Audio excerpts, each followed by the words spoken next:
Bonjour Gérald Bronner. Bonjour. Vous êtes sociologue bien sûr et vous aviez été chargé d'ailleurs par Emmanuel Macron d'un rapport sur les lumières à l'ère numérique. On ne vous attendait pas presque en délinquant repenti, mais on découvre dans votre bouquin Exorcisme une drôle de jeunesse. On va en parler dans quelques instants.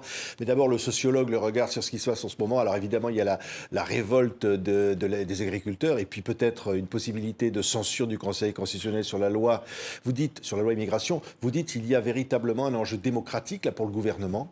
Certainement, oui. Un gouvernement qui fait passer des lois en espérant être censuré par le Conseil constitutionnel, c'est quand même un peu problématique d'un point de vue politique. Il faut rappeler que simplement, il n'a pas une majorité, il n'a qu'une majorité relative au Parlement et que ceci explique cela. Quant aux agriculteurs, j'ai beaucoup d'affection pour eux. J'ai eu l'occasion de les rencontrer lors de nombreuses conférences. Et cela fait des années, n'est-ce pas, qu'il y a un malaise, il y a un malaise très important et qui est tout à fait légitime dans cette profession. On a du mal à comprendre que ce malaise n'ait pas été anticipé par des décisions publiques. Quant à la situation générale, je dirais que d'un mot, je rappellerai qu'on va voter cette année dans des proportions qu'on n'a jamais connues. En fait, dans l'histoire des hommes, plus de la moitié de la planète va voter, et en particulier donc dans des démocraties, évidemment. Les élections européennes, voilà. Les élections européennes, aux États-Unis, en Inde, etc., dans de nombreux pays. Et on va voir ce qui va se passer. Évidemment, on regarde notamment par-delà l'Atlantique avec un peu de crainte sur ce qui pourrait advenir. Oui, mais alors le populisme, pour se dire les choses franchement, on voit Trump a quasiment gagné la primaire républicaine. Oui, c'est invraisemblable, parce que la première fois qu'il a été élu, c'est en 2016, si je ne m'abuse, on s'est dit c'est un accident. Il nous a pris par surprise, en quelque sorte. C'est pas du tout ça. L'histoire nous apprend que c'était pas un accident, parce que le voici qui se représente devant nous avec de sérieuses chances de gagner. Oui, et en France, le populisme, ça serait quoi? Le visage de Jordan Bardella, Marine Le Pen? Oui, le Rassemblement national, par exemple. Mais je dis la France insoumise aussi, d'une autre façon, sauf que la France insoumise s'est auto-constituée un plafond d'acier qu'elle aura du mal à dépasser électoralement, alors que le Rassemblement national constitue un risque de populisme bien réel. Mais je ne vois pas dans l'avenir. Donc les choses ne sont pas faites, l'histoire n'est jamais écrite. Attendons, soyons vigilants. Oui, et en même temps, c'est extrêmement difficile. Je disais en même temps, d'ailleurs, l'expression en même temps peut-être n'a plus cours du côté d'Emmanuel Macron. Ça devient de plus en plus difficile. Mais on se dit, il faut répondre à des aspirations contraires. On voit bien qu'il y a l'Europe. D'un côté, qu'est-ce qu'on répond aux agriculteurs? Et en même temps, qu'est-ce qu'on répond à l'opinion publique sur l'immigration? C'est-à-dire que ça devient extrêmement difficile d'agir. Mais faire de la politique, c'est faire des choix.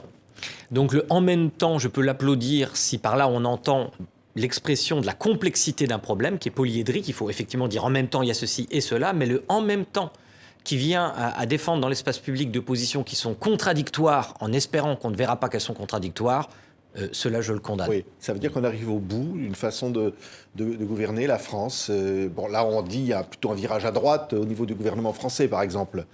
Oui, c'est manifeste à plein de symptômes, mais n'oublions pas qu'il y a une carte qui va être jouée et qu'on ne connaît pas encore, puisque Emmanuel Macron ne pourra pas se représenter. Ce qui laisse à la fois peut-être de l'espoir ou du désespoir, je ne sais pas, c'est pas à moi de juger, mais en tout cas un espace qu'il est très difficile de combler et très très difficile d'anticiper. Bref, le carrefour politique n'a jamais été aussi ouvert en France, et on va regarder ça avec beaucoup d'intérêt. Oui. Et le sociologue que vous êtes voit les risques d'embrasement, parce qu'on en entend beaucoup parler, là, un risque d'embrasement général, les agriculteurs, peut-être d'autres professions après. La sociologie, pas plus que les autres sciences humaines et sociales, ne peut faire de prédictions. Donc je ne vois pas plus l'avenir que les téléspectateurs qui nous écoutent. Mais comme eux, je vois quand même des signes avant-coureurs, en effet, d'une tension sociale. On ne sait jamais si cela va faire pchit ou au contraire si ça va s'enflammer. N'oubliez pas par exemple que le mouvement des Gilets jaunes, absolument personne ne l'avait anticipé. Oui.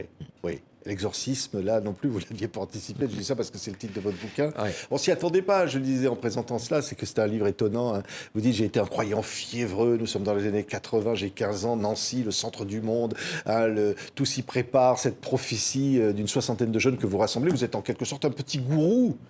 Des temps nouveaux. Vous êtes, En tout cas, entre mes 15 et 25 ans, gourou le mot est un peu fort parce qu'on n'a pas de dogme vraiment établi et parce qu'on ne cherche pas à avoir du pouvoir sur les membres. Mais en tout cas, on est une soixantaine, effectivement, de doux radicaux, parce qu'on ne fait pas de mal, à un chat. C'est vrai que c'est le livre finalement d'un sociologue, qui est maintenant professeur à la Sorbonne, qui a travaillé toute sa vie sur la question des croyances collectives et qui tout à coup se retourne un peu d'abord sur son œuvre et aussi sur son passé en se demandant comment je suis devenu qui je suis. Pourquoi j'ai cette obsession pour les croyances collectives? Évidemment, je ne suis pas du tout surpris, je n'ai pas oublié cette adolescence, mais en écrivant ce livre, à la demande de mon éditeur, parce que l'idée ne m'est pas venue par moi-même, Christophe Bataille, que je salue, je me suis aperçu, peut-être étais-je naïf, de l'importance de cette histoire initiale, qui est une histoire un peu folle, il faut bien le dire, et que je veux raconter aujourd'hui, parce qu'à la fois elle explique de façon exemplaire comment quelqu'un de normal comme moi, Oui, issu d'un milieu modeste, oui. voilà. Peut se radicaliser et croire à des choses folles sans être fou, et comment finalement je m'y suis pris. Il m'a fallu une dizaine d'années pour prendre un recul franchement net par rapport à ses croyances, au point de devenir, disons, une des voies du rationalisme en France. Oui, le passé du rationalisme, parce que quelque chose, vous dites fou en se pensant ne pas être fou. Mais au fond, vous imaginez quoi? Vous êtes en train de dire on va changer le monde? Oui, parce que tout commence par un ensemble de petites coïncidences. Tout commence par, sans doute, l'envie de croire. Voilà, quand j'ai 4 ans, alors là, vraiment, je suis tout petit, je ne me remets pas de la disparition du Père Noël. Et je me dis, là, parti comme ça, le monde ne va pas me plaire. J'avais envie d'un monde enchanté. Je vous rassure, on s'en est jamais remis. Ouais, ça. mais certains s'en remettent mieux que d'autres. Moi, vraiment, ça m'a heurté. Et puis ensuite, je me suis dit, pourquoi ne pas plier le monde à mes désirs? Pourquoi ne pas enchanter le monde? Décider que le monde est magique. Mais sans, tout seul, vous n'y arrivez pas.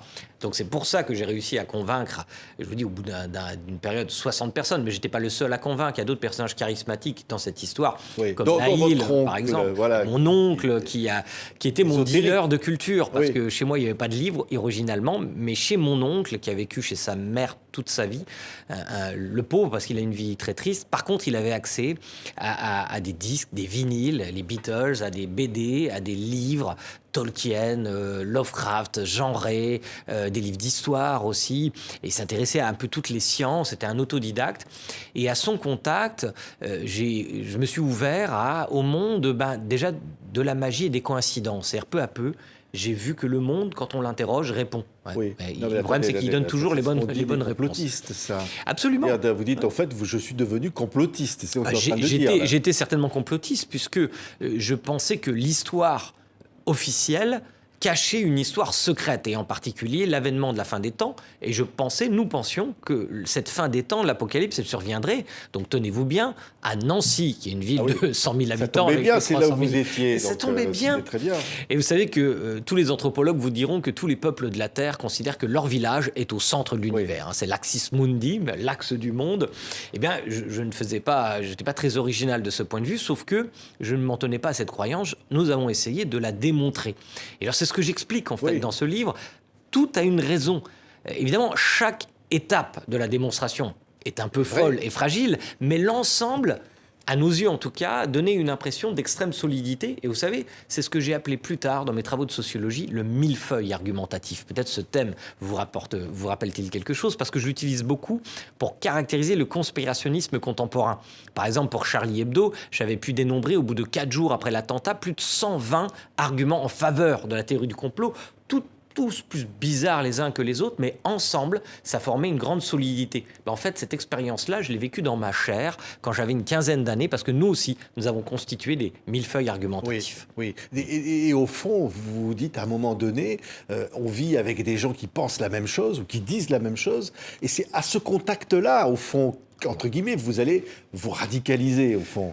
On est très influencé par ceux qu'on appelle les pairs. On est influencé un peu par les parents, bien sûr, mais dans ce cas de figure, c'est plutôt moi qui ai influencé mes parents, parce que ma mère elle-même a rejoint le mouvement, c'est vous dire. Et en effet, son fils comme gourou. Gourou. Encore une fois, je ne pense pas qu'on avait vraiment une figure de gourou, mais effectivement, on avait une certaine influence spirituelle, on va dire, et donc ça se rapproche un peu de cela. Mais on se radicalise jamais tout seul. Et il faut du nombre. C'est pour ça que Internet favorise la radicalisation, parce qu'il favorise la rencontre des raretés mentales. Et quand vous êtes tout seul à croire ce que vous croyez pas longtemps ça. Ça dure pas longtemps. Oui, puis on reçoit que des informations qui vont dans le sens de ce exactement. On va, ou sur le coup on a cliqué. Ce qu'on appelle une chambre d'écho. Nous, on avait constitué dans notre petit groupe, dans un bar qu'on fréquentait, qui s'appelait le Mazagran, notre petite chambre d'écho. Et nous accumulions les preuves. Et puis voilà, ça a duré un certain nombre d'années. Et puis j'ai rencontré d'abord la sociologie, tout simplement, qui a été ma grande passion. après cette passion millénariste, et qui, je crois, je remercie l'université française, tout simplement, ses professeurs, les livres, qui m'ont fait prendre de la distance peu à peu, parce que j'ai choisi de travailler sur les croyances. Et qu'en choisissant ce thème de mémoire, puis ensuite de thèse, eh bien, je me suis reconnu dans les mécanismes que je décrivais. Évidemment, ça ne m'a pas plu du tout. Je ne voulais absolument pas devenir celui qui est devant vous, n'est-ce pas? Et je me suis battu pendant des années pour qu'il n'advienne pas. Oui. Mais me voilà quand même. Oui, mais en même temps, vous vous dites, au fond, l'être humain a besoin de croyances. A besoin de croire. Et aujourd'hui, dans certains milieux, ces croyances disparaissent. Et au fond, il y a comme un manque, un vide, qui peut, hélas, être parfois comblé d'ailleurs par des choses qui sont négatives pour l'être humain. Tout à fait. Alors d'abord, nous sommes toujours des êtres de croyance. Moi-même qui vous parle, par exemple, je ne sais pas ce qui va se passer dans 2 jours dans ma vie. Et donc j'ai des croyances par rapport à ça. Je ne vois pas dans l'avenir. Donc ma position, ne serait-ce que temporelle, me contraint à être un être de croyant, mais les croyances que vous évoquez à juste titre sont plutôt des systèmes de représentation cohérents.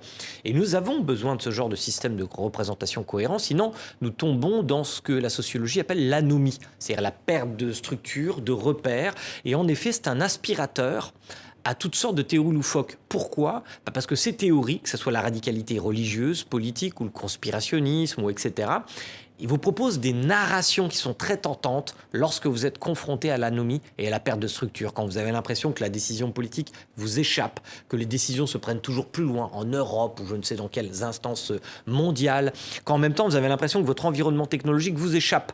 N'est-ce pas ? Mes parents, mes arrière-grands-parents savaient réparer la voiture, le frigo, etc. Moi, je ne sais plus rien faire. J'ai un téléphone portable, s'il tombe en panne, je ne sais pas quoi faire. Donc, en fait, à la fois, mon environnement est beaucoup plus sûr, mais j'ai un sentiment d'incertitude par rapport à cet environnement. Bref, tout favorise dans l'époque contemporaine le fait de regarder avec envie quelquefois des formes de narration qui vont être, ne l'oublions pas, des aliénations mentales. Qui apportent des réponses peut-être trop faciles à des Absolument. questions. Et en même temps, il faut questionner. Il faut toujours garder cette idée qu'il faut questionner. C'est la condition humaine. Comme disait Nietzsche, vous savez, ce n'est pas la douleur en elle-même qui est la malédiction de l'humanité, c'est le non-sens de la douleur. Nous acceptons de souffrir à condition que cette douleur, eh bien, elle s'emboîte dans un système de représentation. Merci beaucoup Gérald Bronner, c'est absolument passionnant. Exorcisme, alors pour le coup c'est peut-être votre livre le plus personnel. C'est sûr. Voilà, et en même temps extrêmement universel, c'est publié chez Grasset. Merci d'avoir été avec nous. Merci.